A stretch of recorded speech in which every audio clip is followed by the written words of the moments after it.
जय हिंद दोस्तों। Current ex prime के ऑनलाइन प्लेटफॉर्म पर मैं ब्रजेश सर आपका हार्दिक स्वागत करता हूं। दोस्तों आज 9 जनवरी को जितने भी इंपॉर्टेंट क्वेश्चन हो सकते हैं सबको लेके आया हूं। बहुत इंपॉर्टेंट क्वेश्चन है दोस्तों। चलिए शुरू करते हैं। आज का पहला क्वेश्चन है, हाल ही में किस दिन को प्रवासी भारतीय दिवस के रूप में मनाया जाता है? प्रवासी भारतीय दिवस 9 जनवरी को। 9 जनवरी 1915 को महात्मा गांधी दक्षिण अफ्रीका से भारत लौटे थे। इसी ऐतिहासिक घटना की स्मृति में हर वर्ष 9 जनवरी को प्रवासी भारतीय दिवस मनाया जाता है।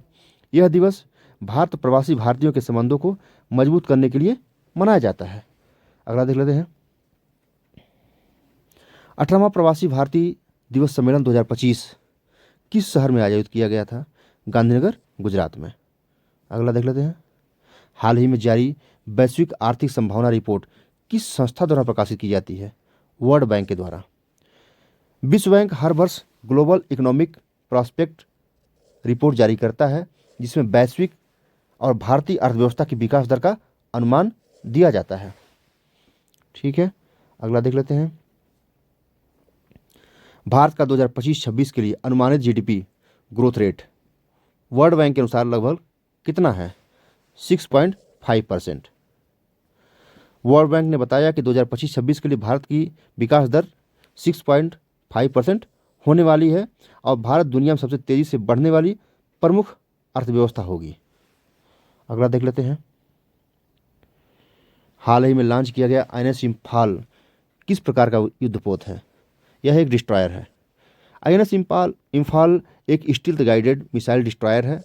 यह उत्तर पूर्व भारत के नाम पर रखा गया पहला युद्धपोत है। ठीक है, अगला देख लेते हैं। हाल ही में चर्चा में रही ग्रीन हाइड्रोजन मिशन का मुख्य उद्देश्य क्या है? क्या उद्देश्य है? स्वच्छ हाइड्रोजन उत्पादन। भारत का नेशनल ग्रीन हाइड्रोजन मिशन 2030 तक, कब तक? 2030 तक स्वच्छ ऊर्जा को बढ़ावा देकर कार्बन उत्सर्जन घटाने पर केंद्रित है। कार्बन उत्सर्जन घटाने पर केंद्रित है। अगला देख लेते हैं। डिजिटल इंडिया अवार्ड्स 2025 किस मंत्रालय द्वारा दिए जाते हैं? डिजिटल इंडिया अवार्ड्स 2025 इलेक्ट्रॉनिक्स और आईटी मंत्रालय द्वारा। यह पुरस्कार ई गवर्नेंस, डिजिटल नवाचार को बढ़ावा देने के लिए दिया जाता है। किसके लिए? ई गवर्नेंस और डिजिटल नवाचार को बढ़ावा देने के लिए दिया जाता है।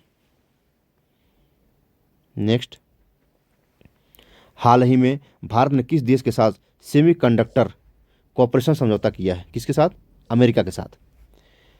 भारत और अमेरिका के बीच सेमीकंडक्टर सहयोग का उद्देश्य चिप मैन्युफैक्चरिंग, सप्लाई चेन और टेक्नोलॉजी ट्रांसफर को मजबूत करना है।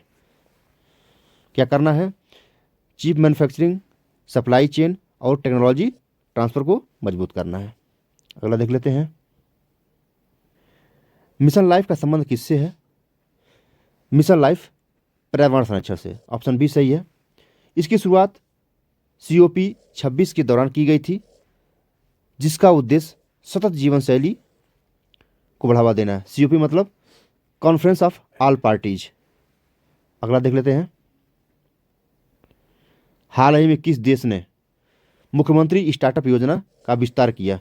बिहार ने। किसने? बिहार ने। हाल ही में किसे भारत का नया चीफ ऑफ डिफेंस स्टाफ यानी CDS नियुक्त किया गया है? जनरल अनिल चौहान को।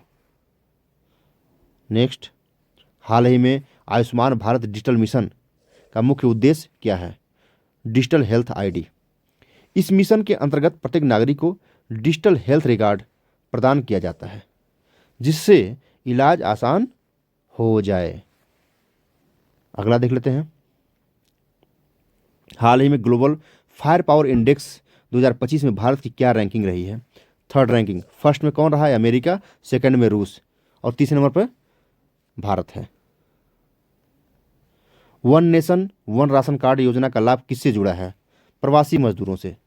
यह योजना प्रवासी श्रमिकों को देश के किसी भी हिस्से में राशन लेने की अनुमति प्रदान करता है। अगला देख लेते हैं। हाल ही में चर्चा में रही ब्लू इकोनॉमी का संबंध किससे है? समुद्री संसाधन से। ब्लू इकोनॉमी का उद्देश्य समुद्री संसाधनों का सतत उपयोग करके सटीक तटीय विकास और रोजगार उत्पन्न करना है। 9 जनवरी का इंपॉर्टेंस क्या है उसका थोड़ा डिटेल देख लेते हैं। आज प्रवासी भारतीय दिवस मनाया जाता है। 9 जनवरी 1915 को महात्मा गांधी दक्षिण अफ्रीका से भारत लौटे थे। इसी ऐतिहासिक घटना की स्मृति में हर वर्ष 9 जनवरी को प्रवासी भारतीय दिवस मनाया जाता है। इस घटना के बाद क्या हुआ? दक्षिण अफ्रीका में सत्याग्रह आंदोलन के बाद महात्मा गांधी की भारत वापसी हुई थी। इसके बाद भारत में चंपारण, खेड़ा और अहमदाबाद आंदोलन प्रारंभ हुए। आधुनिक भारतीय स्वतंत्रता आंदोलन का टर्निंग पॉइंट इसी को माना जाता है। किसको? जब गांधी जी साउथ अफ्रीका से इंडिया आए हैं और 3 आंदोलन हुए, चंपारण, खेड़ा और अहमदाबाद। 3 आंदोलनों की शुरुआत हुई। 9 जनवरी को विश्व ब्रेल दिवस मनाया जाता है। ब्रेल दिवस दृष्टिबाधित व्यक्तियों के लिए ब्रेल लिपि के महत्व को दर्शाने हेतु संयुक्त राष्ट्र द्वारा मान्यता प्राप्त है यह। अगला देख लेते हैं कुछ नियुक्तियां। राजकुमार गोयल को यशोवर्धन कुमार सिन्हा के स्थान पर CIC नियुक्त किया गया है। किसको? राजकुमार गोयल को किसके स्थान पर? यशोवर्धन कुमार सिन्हा के स्थान पर CIC मुख्य सूचना आयुक्त नियुक्त किया गया है। संगीता बरुआ को अनिल त्यागी के स्थान पर प्रेस क्लब ऑफ इंडिया की अध्यक्ष चुना गया है। किसको? संगीता बरुआ को किसके स्थान पर? अनिल त्यागी के स्थान पर। अपर्णा गर्ग को अनिल कुमार लोहाटी के स्थान पर रेलवे बोर्ड वित्त विभाग का सदस्य नियुक्त किया गया है। किसको? अपर्णा गर्ग को किसके स्थान पर?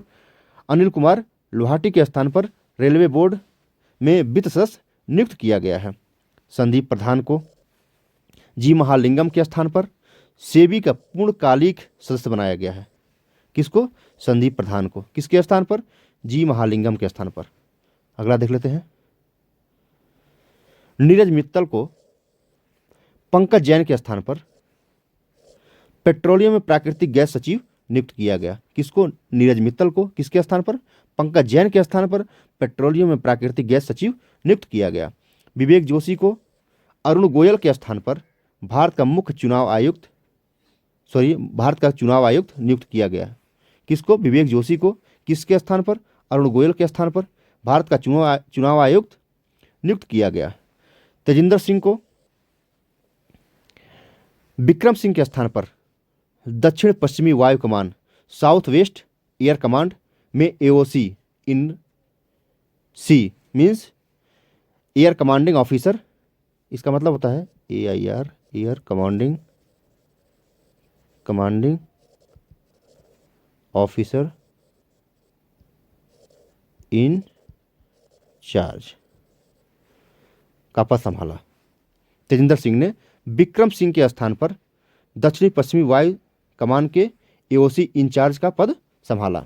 अंशुमान गौर सौरभ कुमार के स्थान पर बोस्निया हर्जेगोविना में भारत का राजदूत नियुक्त किया गया। किसको? अंशुमान गौर को किसके स्थान पर? सौरभ कुमार को। ठीक है, बहुत बहुत धन्यवाद दोस्तों। वीडियो अच्छी लगी हो तो लाइक और कमेंट जरूर करना। धन्यवाद।